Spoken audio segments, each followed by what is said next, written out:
Good to get started as people start coming into the session. So good day, everyone. Let me just share my screen. Apologies in advance if we get any technical issues. Milland and I are both in the same room at the moment. So can you just let me know if you can see my screen okay? It's coming up with, you can just see the slides. Okay, awesome. All right, so g'day everyone. Welcome to this panel session on new directions in cryptocurrency and financial crimes. I'm Dr. Andrew Childs. I'm a lecturer based in the School of Criminology and Criminal Justice. This topic of cryptocurrency is particularly fascinating to me. I've done research previously in online illicit drug markets like dark web trading, how people go into social media apps to buy and sell illicit drugs. So cryptocurrency has always been really interesting to me from that perspective, and also because I just love anything to do with digital cultures and digital communities, and I think that's a really important theme with cryptocurrencies as well. So let me just go back to the start here for the slides. So today we've got a few different panelists, but I just wanted to get us started with a few questions to think more broadly about what does it mean to go into new directions with cryptocurrency and financial crime? What are some of the new paths that we can take in exploring these evolving worlds? I think initially, when we're talking about cryptocurrencies and financial crime, we're talking about three main areas. We're talking about how cryptos are used in frauds and scams, the use of cryptos in money laundering processes, and the use of crypto in online illicit markets. I think sometimes too, it's easy for us to ourselves get caught up in the hype cycles that cryptocurrency goes through, where there's massive price fluctuations from the hype cycles to the bust cycles. And I think really my intention today with bringing together a few panelists that talk in this topic was to try and get beyond those hype cycles and actually look at what some of the emerging risks are. And so I've got a few slides just to get through to start off with. Really, this is just about taking stock of where we are now and where we're going with cryptocurrency and financial crime. If we just take a look at how crypto is changing in online illicit markets, we've gone through a few different generations now of the different evolutions with cryptocurrencies. We've moved beyond the use of Bitcoins from one wallet to another. We then started integrating mixing and tumbling services with cryptocurrencies. And now a lot of dark web markets are moving to privacy coins like Monero, where it's not actually an option to use Bitcoin in these marketplaces anymore. You have to use Monero, which itself has complicated ways of doing this. But there's also other examples of online illicit markets that are going against this trend, that we think that cyber criminals love using cryptocurrencies in every single context. My own research in surface web drug markets shows that actually in some cases, people really don't like using cryptocurrencies. If a supplier through an encrypted messaging app asks them to send cryptocurrencies, it actually sends off a few warning signs to them that what they're engaging in is actually a scam. And there are also still some gaps that we have in understanding how crypto donations are used in facilitating fundraising alongside other fundraising tools that we see in the digital economy. The other thing we need to think about in charting some of these new directions is thinking about these new digital platforms that are popping up in terms of the Web3 infrastructure. And one thing I thought I'd particularly highlight here is the rise of these crypto gambling and prediction markets that offer people a way of engaging in gambling services with cryptocurrency, and often with quite low forms of payment, which we know from decades of research into money laundering, that if we are increasing the opportunities for people to use small transactions, then that's going to increase those risks for engaging in money laundering risks. We also have these emerging grey zones that are popping up. I think initially with cryptocurrency, we tend to think of everything as a bit of a scam, but the rise of things like meme coins and influencer-led cryptocurrencies. You can see the example here of Andrew Tate advertising the Daddy crypto coin.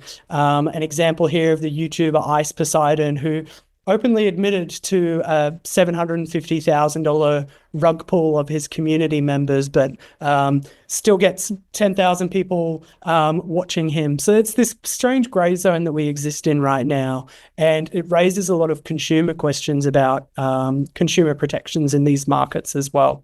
And then the two other things, we need to think about how crypto in the future will be integrated with other forms of disruptive technologies. Milland today will talk about its integration with things like the metaverse. As we see similar hype cycles now with AI, there's going to be further questions about how things like cryptocurrencies are integrated into some of these disruptive technologies. And the last thing to think about a little bit more broadly is actually whether or not cryptocurrency is too narrow of a focus to think about organized crime and financial crime risks related to digital economies.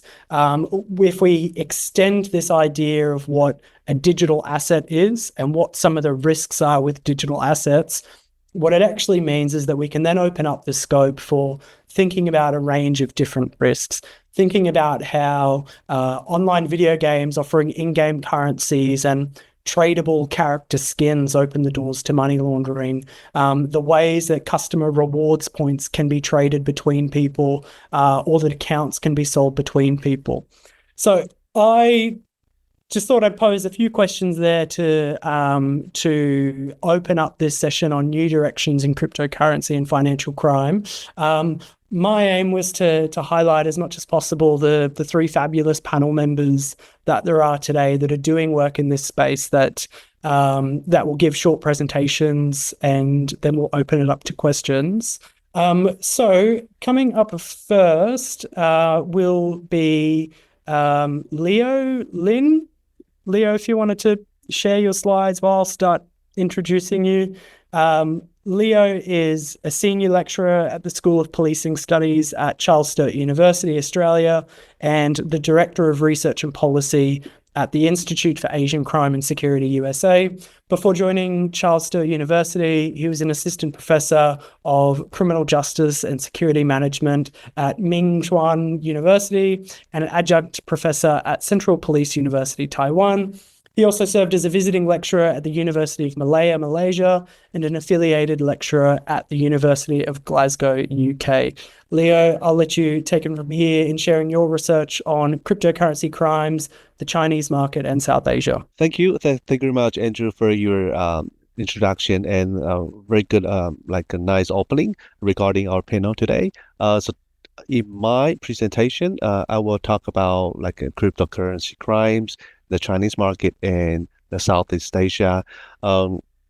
So for this presentation, my idea is that I would like to focus on both macro perspective and micro perspective. So for macro perspective, I would like to show that how the overall economies and the economic dependencies can contribute to the cryptocurrency crimes as a macro level.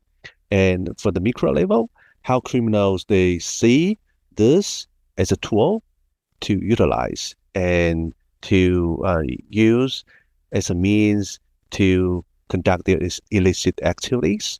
And I would like to present some trends and a case study as well. All right.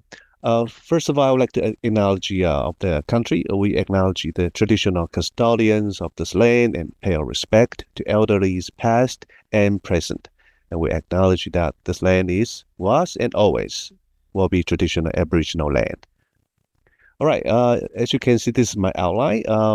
So I'll be talking about, after the introduction, I'll be talking about some factors driving the rise of cryptocurrency-related crimes in the region, and some types that I observed are prominent and should be aware of, and a case study and some challenges and recommendations. So as you can see in the map on the right, so this is the geographical area that we're focusing, and so just bear in mind that well, China is a huge economy in the region. The Nikkei Asia from Japan, they reported that the forecast of Chinese GDP is $21 trillion, which is 6 times of Asian countries. And by 2029, you will be around 4 times about the size of the ASEAN economy. So this is the overall economic situation where I would like to mention, because now what we are seeing is that a lot of Chinese influence in the region, and since 2012, the Belt and Road Initiative, the Chinese government and industries, they're promoting a lot of projects in the region, and in that way, that could result in many loopholes in the process. So bearing this in mind in the larger context, when we are talking about the criminal and transnational organized crime situations in the region. All right. I would like to first present this UN report. It warns that there's increase of crypto crime wave in Southeast Asia. So a lot of experts has been aware of the trend, and those trends are coming from the region and in relations to their economic dependence with China. So in this report, it says that the cryptocurrency related crimes caused financial loss between $18 billion and $37 billion in 2023. And UNODC reports also that organized crime groups are increasingly using digital currencies and technologies for large-scale fraud, money laundering, and scams. I believe Dr. Luan will be talking about book factoring.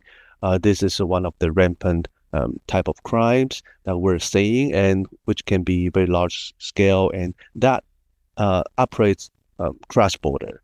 So the operators and the site of the operation and the victims, they can be in 3 different countries. Talking about Chinese organized crime groups, they has emerged as a major player in cryptocurrency landscape in the region. And China's role in this regard is complex. So U.S. Institute of Peace, it reports that China appears as a key facilitator of the network operators in criminal activities. So there are some types of prominent activities. One is money laundering. Chinese organized criminals, they leverage Southeast Asia's regulatory gaps, loopholes to launder proceeds from illegal activities, and also a lot of frauds and scams are happening. So there are a lot of things we can talk about, but here I would like to focus on the use of cryptocurrency as a fraud. So some terms clarification. So here, when we talk about cyber-enabled fraud in this presentation, it will be differentiated from cyber-dependent fraud, where criminals they're targeting something that can be done online first only. For example, malware and computer attacks, network attacks. But here we're talking about cyber-enabled fraud. That means that criminals, they utilize internet, ICT, digital technologies, AI to deceive individuals or organizations for financial gain. So there are some key characteristics in this sense. Anonymity, its global reach, and requires some technical sophistication and how to use and combine those into the fraud schemes in their perspective type of fraud, which we'll talk about later. So here, cryptocurrency-related crimes involves with financial offenses where cryptocurrency serves as either target, the stolen asset, or the transactional tool for moving illicit funds. So here I would like to talk about two types. One is use it as a tool or vehicle, and such as money laundering or evading financial oversight. And the second type is the target or objective of the crime, thief, fraud, hacking, focused, and then combining use of it. So and this is what we're going to cover today. This is the scope I would like to present first. Talking about factors driving the rise of cryptocurrencies related crimes. So at the macro level, there are several points I would like to mention. The first one is the growing adoption of cryptocurrencies in China and Southeast Asia. So what we're observing is that traditional financial institutes, although they are integrating them into fintech, but the use of cryptocurrency and the advancement of the use of and the popularity of use of blockchain technology, which allows customers to transfer money. There's no middleman anymore. There's no authority in the middle. They can do it like directly by themselves, and that will be through the blockchain and those dots on the net. So that will be updated at the same time. And this is, I think that's the beauty of cryptocurrency in a good way. But for criminals, that's attractive to them as well. So here, the popularity of fintech and investment opportunities are increasing as well. So that's why we're seeing there's so many investment scams that work to defraud people and result in a lot of huge amount of money loss. So this is the factor, and the role of online platform and decentralized finance, DeFi. So DeFi and online exchanges, they provide convenient means for trading, and I think that's pretty luring to criminals as well, and also the market growth as well. So in Southeast Asia, the region is now the powerhouse of the economy, and that's a lot of advancement in that region, and that would create many opportunities for criminals. Moving on to micro level. So for criminals, there are presence of organized crime syndicates.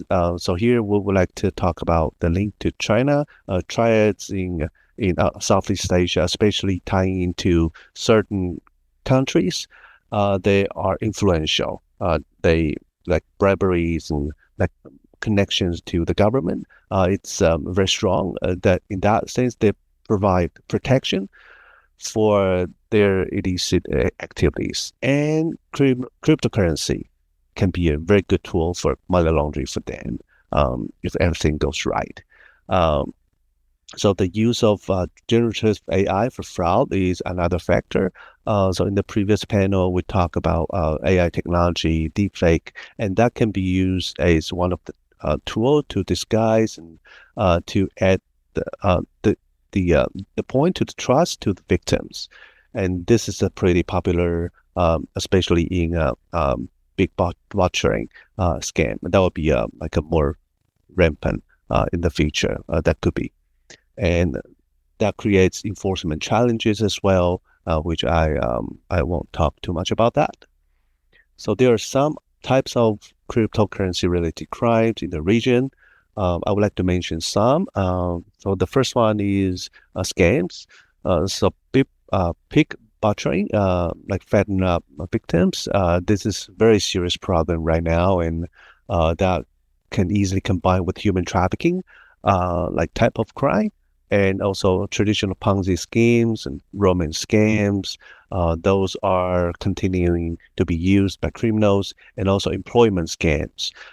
So job opportunities, the economics are rising Criminals are using this loophole to lure, especially young people, into all type of scams, including this one. And the second one I would like to mention is casino and illegal online gambling. So there are some key locations in Macau, Cambodia, Philippines, Vietnam. Well, casinos are very strong tie with like for some casinos very strong tie with the triads. They operated and gained huge amount of money. But now, with the aid of cryptocurrency, they have another tool to utilize. And also that happens in illegal online gambling as well. So VASPs across Southeast Asia now has emerged as a new vehicle as well. So they increase the use of fintech, digital payment, that attracts tech-savvy customers. And they think that it's useful, it's easy, and it's online, and it's safe for them to some extent. Drug trafficking is another, and such analysis, it reports that 37.8 million in cryptocurrency transactions linked to global drug activities from China between 2018 and 2023. So that shows that the connection between the Chinese market and the region is pretty strong. And also, UNODC reports highlight the growing adoption of cryptocurrencies by drug syndicates in that region and evade law enforcement detection. Money laundering is another. The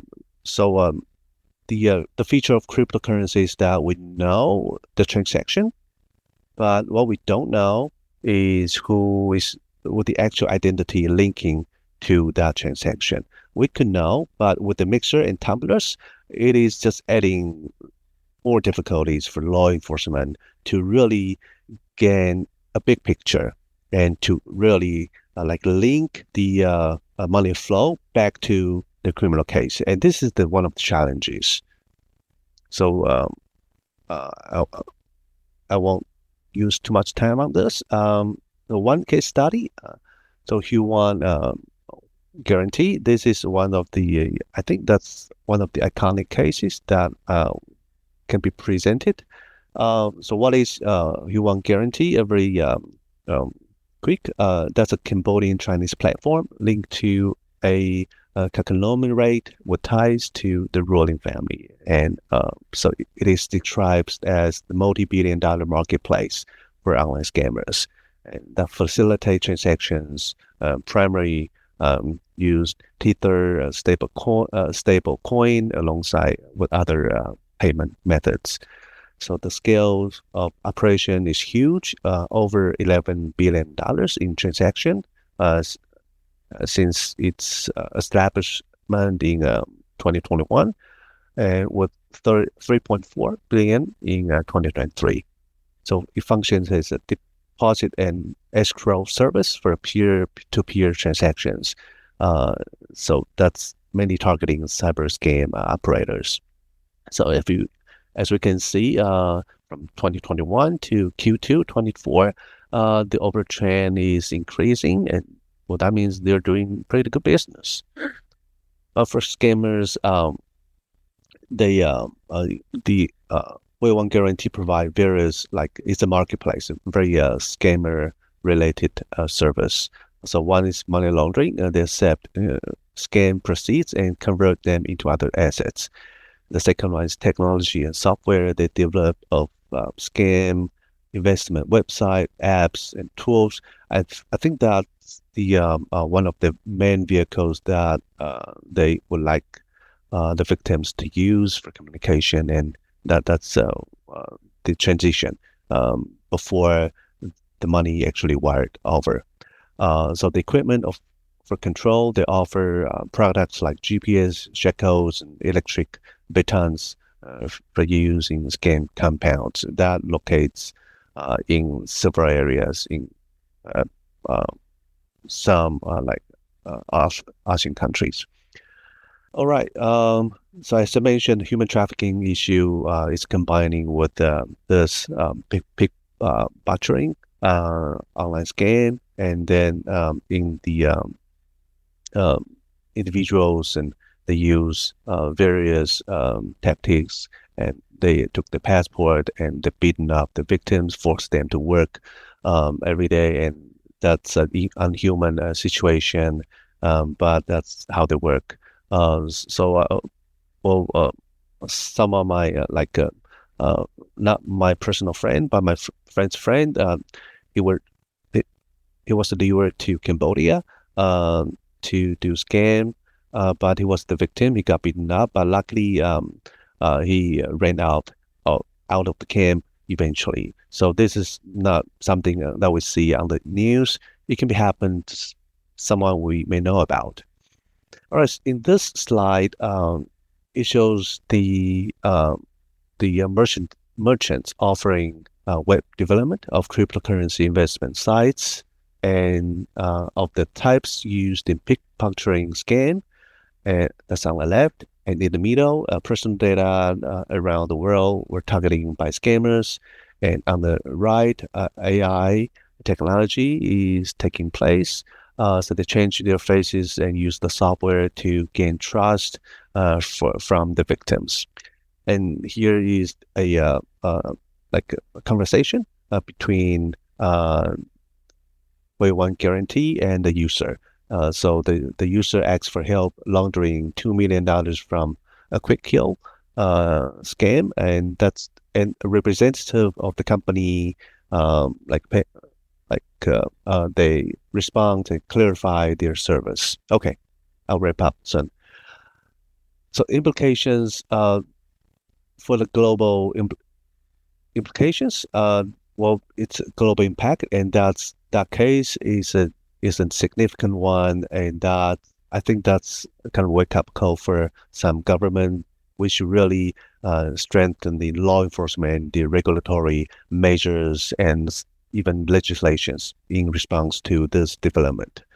And also, there are some challenges, regulatory challenges, and cross-border jurisdiction issues.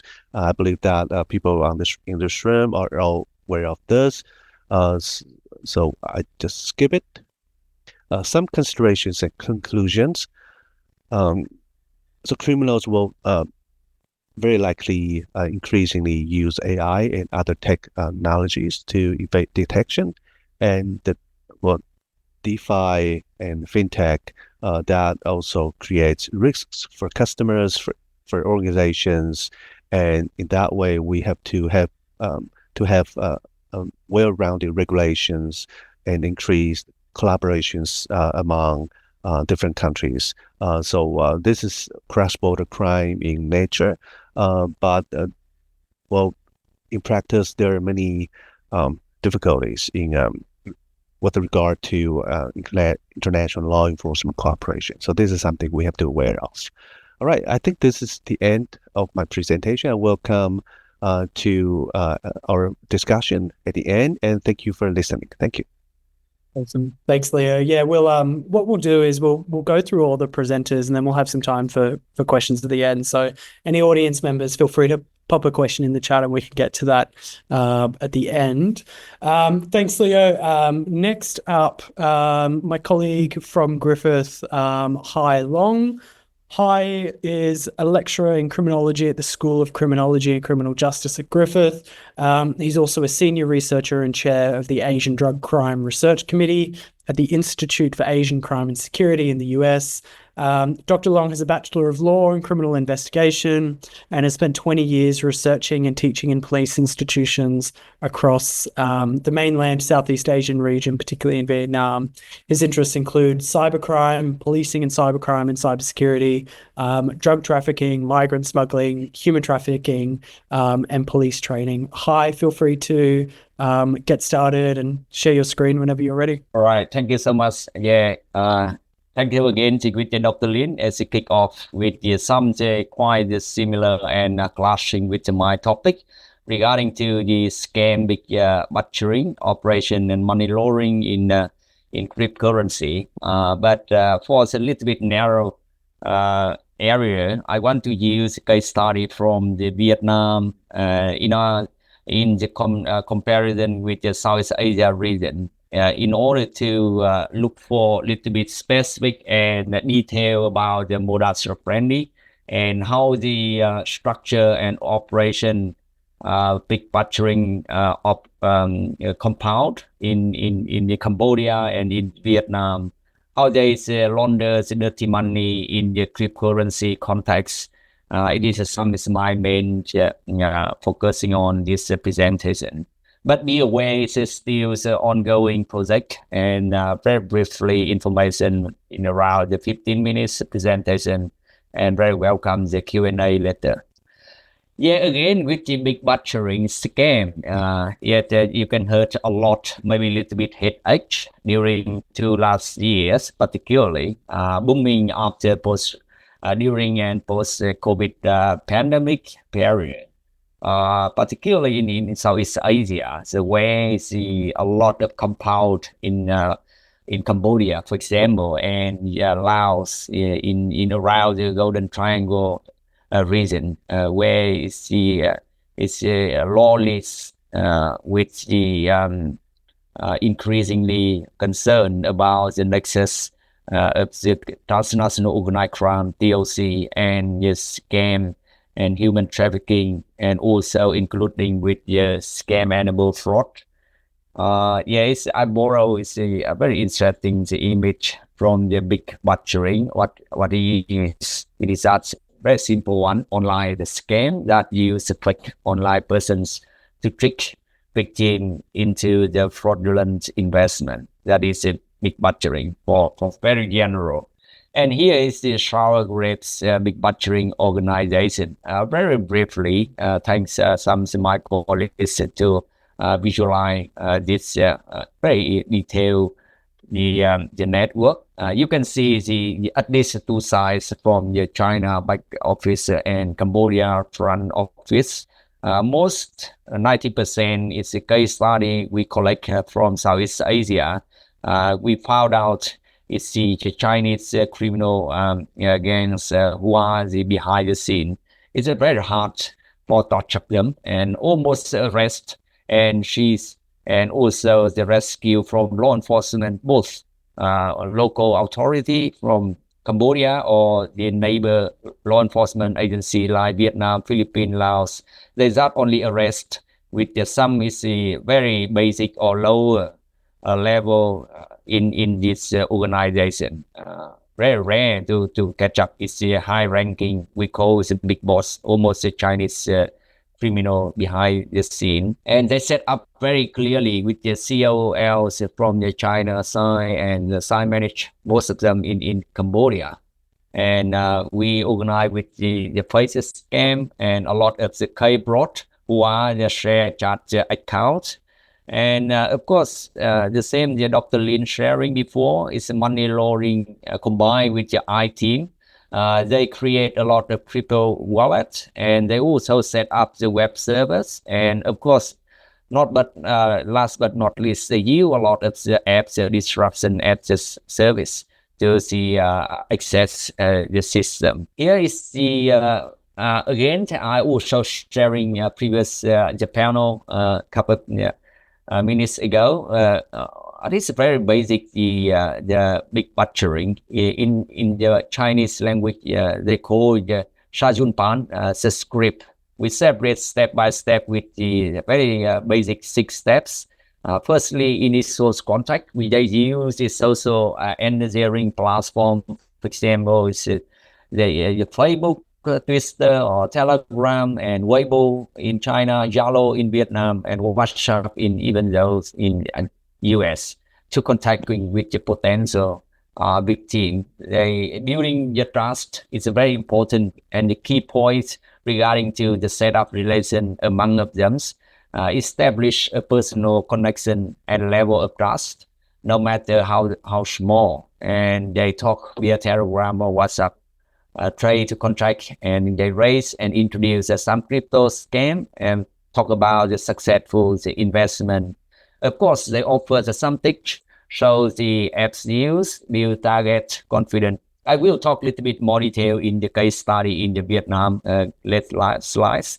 And they also teach a scam to victim. Guys set up the apps and wallets with the screenshot, etc. And lastly, is the creative profits. If talking up the daily earning, maintaining illusion of close personal relation. In the nutshell, they want to, in the process of Shah Yunpan, big picturing script, they want to see build up and lure victims' motivation. That is a big trap for the victim. Now here is my current project. We funded by the USIP, United States Institute for Peace, during the last year. It's conducted and collected data in the Vietnam, August and November. Use a mixed quality approach, content analysis, case study combined with some interview with law enforcement. We look for the detailed perspective at the local community, where there's a lot of potential victims, Vietnamese, also folks to traffic by the criminal network, travel from the Vietnam to Cambodia, and lastly, they to be seized and locked up in the Cambodia compound to become the scammers. Some limitation in this case study. For example, it's very short, conduct research only for police rather than another law enforcement, for example, border guards or customs or intel. Not reach out the offender and victim is another my current limitation in this case. We look for the very broad for the it's a 10 case study I collect. It's some case very huge victim, at least maybe 200 or even though over 1,000 victims. Very hard to for law enforcement identify exactly who they are, but many claim that they lost money, they lost financial when the investment in the cyber trap. Some cases we look for the victim and offender overlap. And most of location is in the Vietnam, sharing border with Cambodia.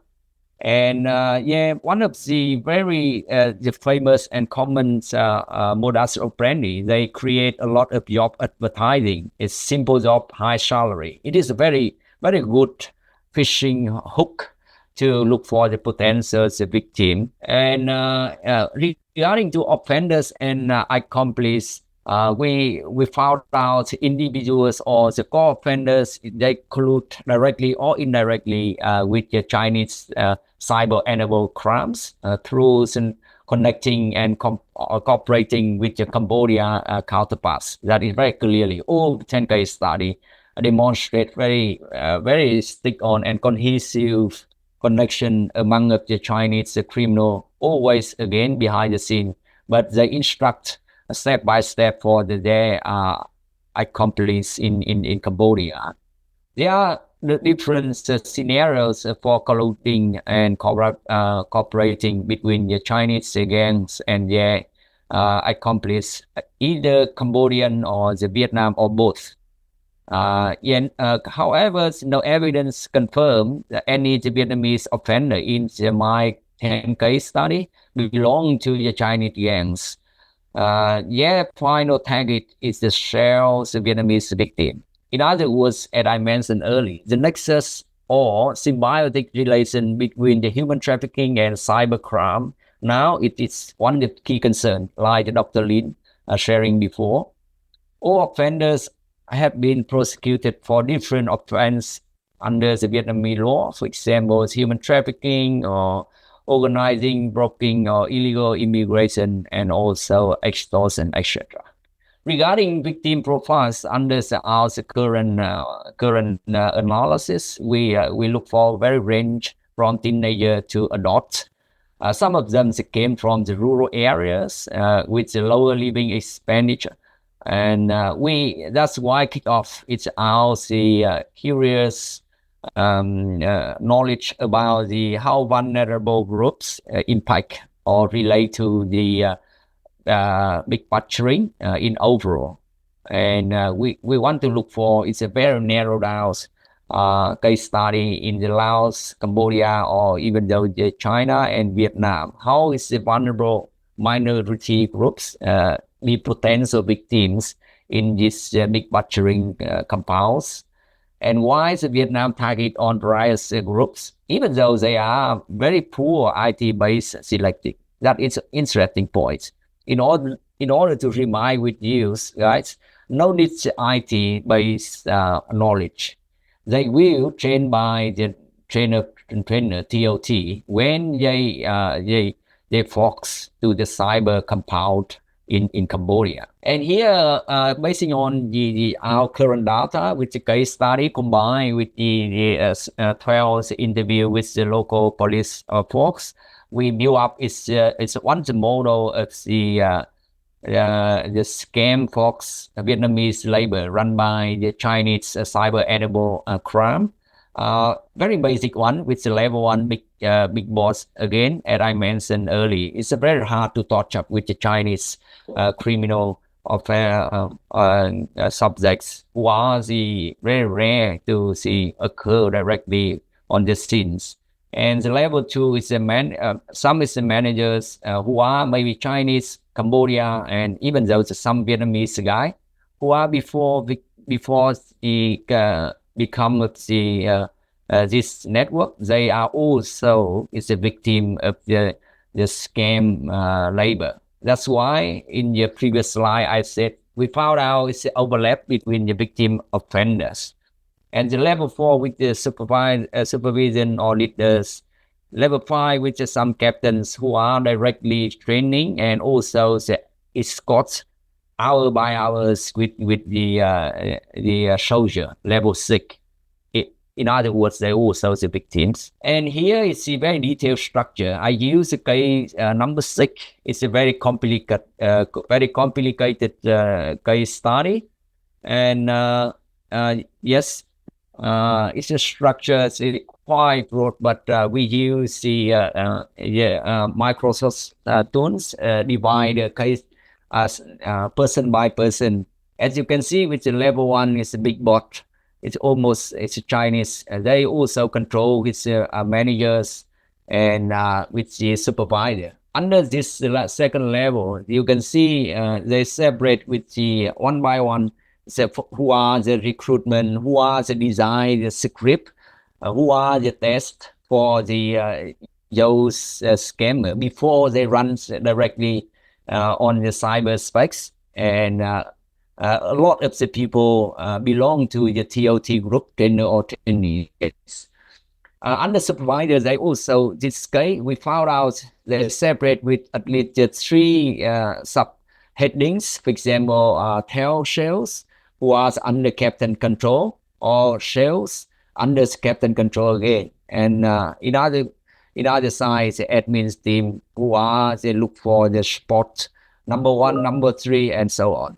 And one group in the website admin or workday management. You can see it's a very, very structured network, right? The same is the business operation. They create this very, very detailed layer. I use the crime script analysis theory in the criminology. We, in order to visualize how is the scam fox Vietnamese labor run by the Chinese cyber animal crime. Of course, we're trying to figure out all 4 the main steps. Preparation, how they set up its social media account, how they design the job advertising.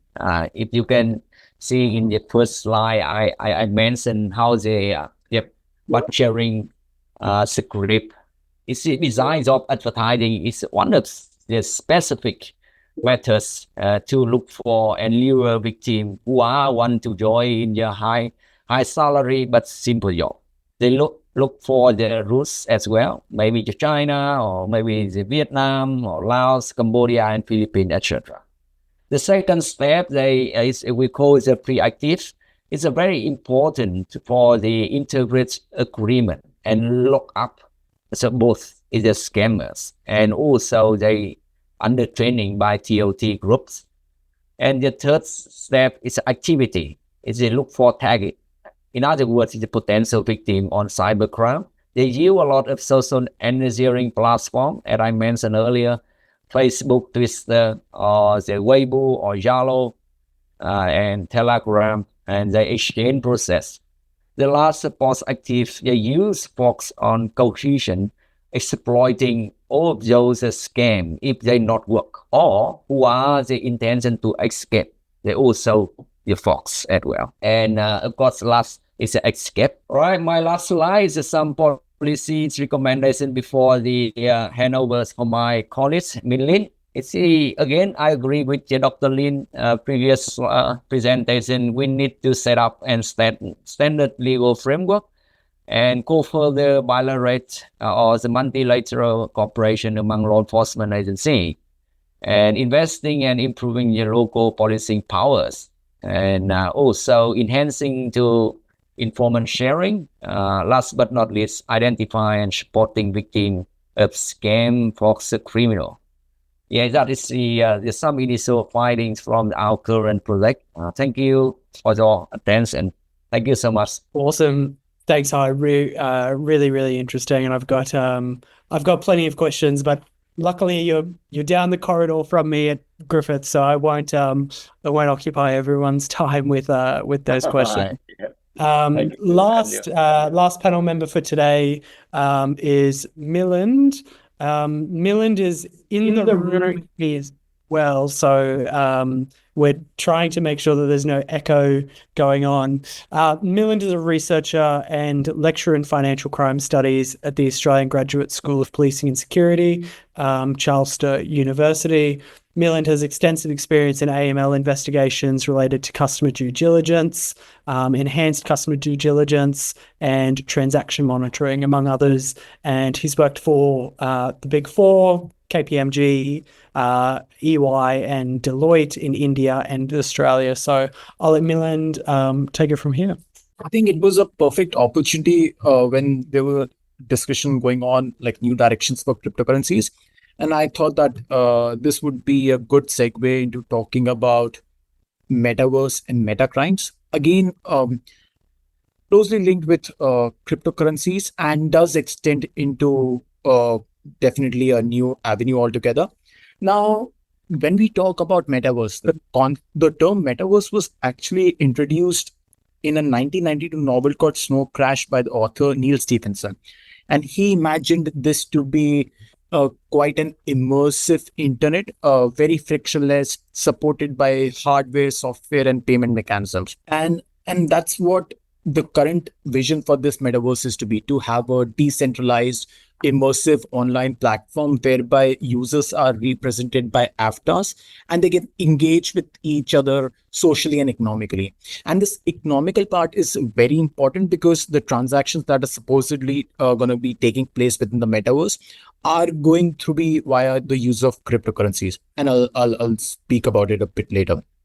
Again, coming back to the topic of metaverse. Now, there are three possible trajectories which can be associated with metaverse.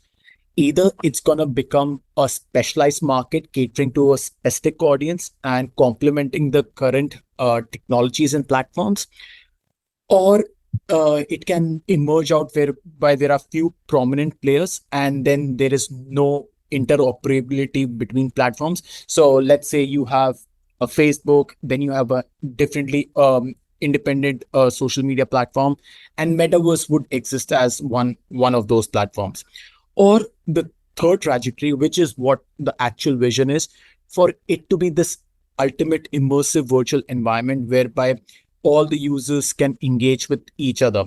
Now, in terms of that, like the potential for the third trajectory is quite optimistic given the amount of investments that is being made by large corporations like Microsoft, Facebook changing its name to Meta, as well as Disney. Apple recently released its new device called the Apple Vision Pro in 2024 and has announced a partnership with Meta, thus showcasing its optimism towards this particular technology. However, the problem with metaverse, which is again supported by artificial reality, artificial intelligence, virtual reality, mixed reality, and blockchain, is that there are a lot of vulnerabilities associated with this particular virtual environment that can be exploited by illicit actors. Now, in terms of what the literature has been around in terms of the criminal opportunities within the metaverse, there have been a mix of industrial reports and academic work that has been undertaken in this regard. For instance, Interpol believes that there are a new form, metacrime can emerge as a new form of crime, and it would comprise of the existing criminal activities such as money laundering, data theft, stalking. Then you will have copyright infringement and so forth. Similarly, we have had like academic work such as that done by CEO and colleagues, which kind of categorizes these crimes in the metaverse as metacrimes that and they classify them on the basis of nature of crime and origin of evidence. Another researcher, which is Gomez, Quintero, and colleagues, they classify it broadly into 5 categories, which is fraud, forgery, and financial crime, property crimes, sex crimes, crimes against other person, and other crimes. However, there has been no consensus as to like what all crimes form part of this metacrime. So that has been one of the discussion that has been ongoing in the academic literature. Apart from that, another avenue which is there is like, distinguishing between metacrime and cybercrime. No doubt, metacrime and cybercrime share certain similarities, but they do have differences in terms of having new criminal opportunities, in terms of new form of criminal activities that can be undertaken, such as cyber physical attacks or immersive virtual reality attacks. Then also the immersive nature of the metaverse environment, whereby the experience of a victim can be more realistic in nature as compared to that experience within the Web 2.0. So again, these are the aspects which have been looked into. Apart from that, there has been like a focus on what are the challenges of metaverse policing, because metaverse has also been acknowledged with identifying like encouraging a lot of cryptocurrency crimes, especially the Interpol report states that metaverse is prone to wash trading. Similarly, there are no KYC requirements, and there have been purchases of digital land within the metaverse for as much as like $1 million. In fact, within 2021 alone, digital land in metaverse platforms such as Decentraland and Sandbox were purchased for as much as $500 million US. So there is a lot of economic transactions that are taking place, and cryptocurrencies are the medium through which all these transactions are going to be taking place. Similarly, there have been counterfeit of cryptocurrency for one of the metaverse platforms. It was Roblox, which uses the currency Robux, and there were instances of counterfeiting within the metaverse environment. So these are some of the problems that have been identified, and as a result of which a systematic literature review was undertaken to identify what are the challenges of metaverse policing. One of the prominent challenges that was found was a lack of a legislative framework and jurisdictional discrepancies. Now, this is something which has been quite prominent. At present, the existing regulations do not acknowledge the nuanced criminalities of the metaverse environment. Similarly, it does not empower or provide guidelines to the law enforcement agencies as to how these crimes needs to be analyzed, investigated, and prosecuted. Similarly, there is no clarity on what constitutes an avatar within the metaverse. So the user is represented by an avatar, and there is no clear legal interpretation of the same. So there are confusions around whether a criminal conduct within the metaverse should be just viewed as an unethical conduct or should be considered as a crime with accountability in the real world. So these are some of the avenues which have been highlighted. Similarly, it is also accompanied by limited metaverse understanding and its underlying technologies, which is a blockchain, artificial intelligence, and the numerous virtual reality technologies. And yeah, there have been difficulties in coming up with forensic investigation framework. So these are some of the challenges which have been identified after a systematic literature review from a policing perspective.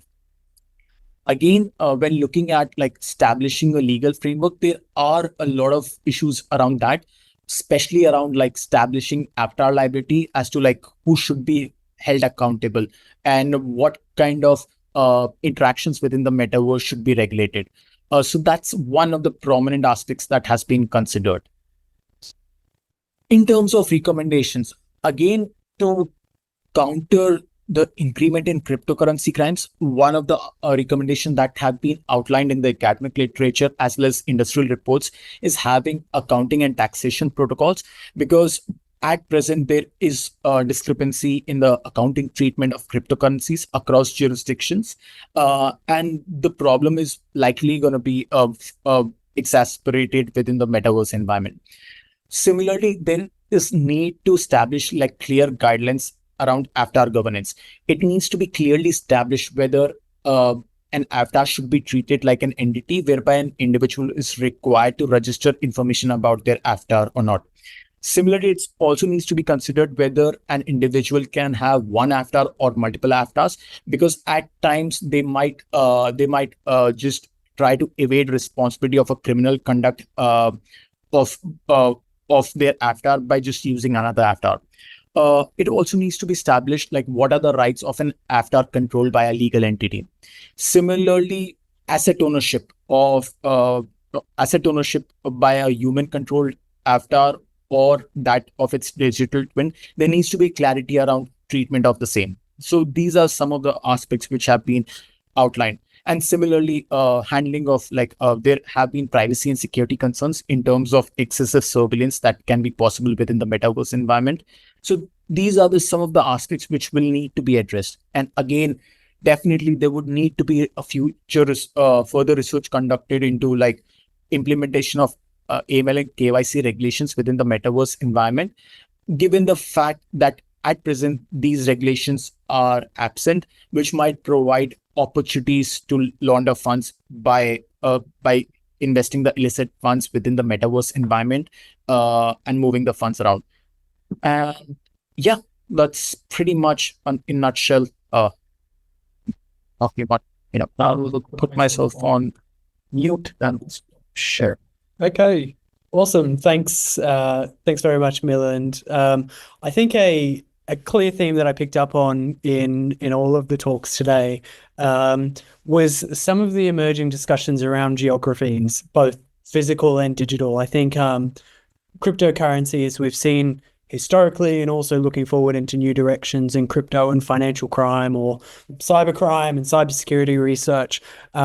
It obviously has significant effects in Western countries with some of the topics that I touched on in my opening slides, in Asian countries as discussed by Leo and Hai, and also in entirely new digital environments and digital geographies as discussed by Milind.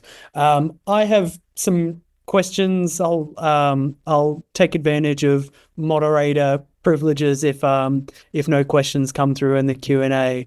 Hi, I was really interested in knowing, with these pig butchering scams, is it that crypto is always used in this, or is there something that's driving this offender decision making about whether or not to use crypto or whether or not to use traditional like fiat currencies? Yes, that is correct question. It's 99%. Yeah, if not say all the last transaction they use is at the cryptocurrency. Wow. Because they not stupid to use the traditional financial transaction in order to be traceable by the local authorities. That's why the final steps absolutely they launder their dirty money in crypto. Yeah, and I suppose that's it's really interesting then if we think about some of the worldwide efforts that are taking place in terms of anti-money laundering and counter-terrorist financing legislation.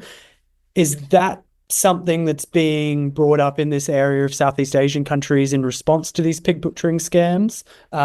Is it that money laundering reigns supreme, and that's the thing that we should care about with Southeast Asian countries? Yeah, absolutely. I agree. That's why the last slide went to look for this sharing some of the policies recommendation. We for example, the last week in the regional meeting in the Bangkok, we highly recommend is to set up very clearly and detailed the legal framework to require even though the technology companies and third-party law enforcement, etc. We have put to multilateral rather than side by side. I mean, the bilateral, country by country is not works currently. Is there anything you think that would be particularly helpful in consumer education about being protective responses to falling victim to some of these scams, or legislative shifts in terms of reducing access to cryptocurrency that you think might be particularly useful with these pig butchering scams? Yes, I agree. That is also our initiative planning. It's the next step. We want to create maybe it's a multiple survey to look for any potential recommendation for our consumer, including with cryptocurrency markets, how they avoid with this big butchering operation, and how they can collaborate with law enforcement agency to look for at least partially recovery, or if they're lucky, but not much case study demonstrates they can cover 100%. Unfortunately, most of them lost. Yeah. Moving on to Milland, I really like that that differentiation between what a metaverse crime or a Web3 crime might be in the future, how that compares to cyber crimes, and how that compares to traditional or physical crimes. And I think what I really liked about it was that often when we're having these discussions about what the impacts of technology might be in cybercrime or in future crime, if we're trying to predict 5-10 years down the track, we're not sometimes focusing on what are the specific changes going to be as a result of that technology. And so I think it's a really important discussion that we have here in this panel of this cryptocurrency and future financial crimes, that the thing that we're concerned about is what exactly is going to change. There's never going to be a golden solution that means that we've eradicated crypto and financial crime forever. But I think if we can understand what the specific mechanisms are of cryptocurrency and blockchain that either make it quite appealing to offenders to utilize these tools, or make it easy enough for victims to be able to engage with sending crypto to people when they're part of these scams. So, Milind, one of the things I was thinking about in terms of emerging crime prevention angles from this, is there anything you think could be a really positive way forward in thinking about metaverse crime in the future and how we might be able to predict or prevent I think like a major part of it comes from the anonymity that is there for the avatars, which are again the representation of users within the metaverse environment.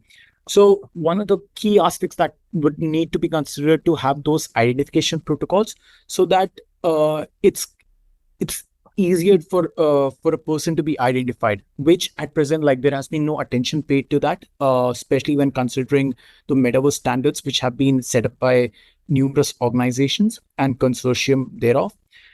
When you think about the possible criminal opportunities, like the immersive nature in itself like changes a lot of things. For instance, if you try the Apple Vision Pro, I think it's so realistic that you could feel your heartbeat change. You would literally feel that you are present within a virtual environment and you're watching a sports match. You would not even feel that you're watching it through a device. You would feel that you're there in the stadium, on the field, watching it. So this kind of the immersive, realistic component of this metaverse virtual environment kind of changes dynamics for a lot of crimes, including our romance scams. Because instead of like chatting or speaking with someone via a Web 2.0, you are like engaging with them via the use of avatars, and they are prone to be extensively customized. So you might be speaking with someone who's like you, for instance, I might be interacting thinking that someone is a female, whereas it might be some scammer who's trying to just get money out of me. And the transaction which will be taking place in the metaverse platform will be through the use of cryptocurrencies. So one aspect which at present can be looked into, like in terms of, again, it's impossible to eradicate any form of like all form of criminality from even metaverse environments. It's no exception. But one aspect that should be considered is having those clarity on avatar identification protocols, which would help in addressing a lot of criminal opportunities. Yeah, awesome. I think the one thing that crossed my mind as you were talking then was that potentially a new avenue for thinking about new directions of cryptocurrency and crime that I actually hadn't considered this at the start with my opening slides was also thinking more broadly, a bit beyond crime, and thinking about some of the broader harms or justice implications from these emerging techs. I think that's an important job of criminologists, of organized crime people, to think not just of the criminogenic outcomes of some of these things, but some of the broader harm. So, one that comes to my mind, for example, the environmental impact that could come from crypto mining is itself a potential justice problem that we might have in the future. Then if we're thinking about some of this from an organized crime lens, how does that compare to things like greenwashing that companies might then engage in, some of the practices that businesses might engage in to try and cover up some of the environmental damages that they've caused. And then obviously with the metaverse environments, I mean, what some of the privacy and surveillance implications might be of collecting massive amounts of data on users in these new metaverse and digital environments. So thanks everyone for your presentations. I think it's, as I said at the start, for a lover of all things digital and tech, bringing together a panel on cryptocurrency crimes and some emerging shifts that there are was something that was really exciting to me. So Milind, hi, Leo, thank you so much for your presentations. Audience members, thanks for popping along to hear this conversation on new directions in crypto and financial crime. Thank you.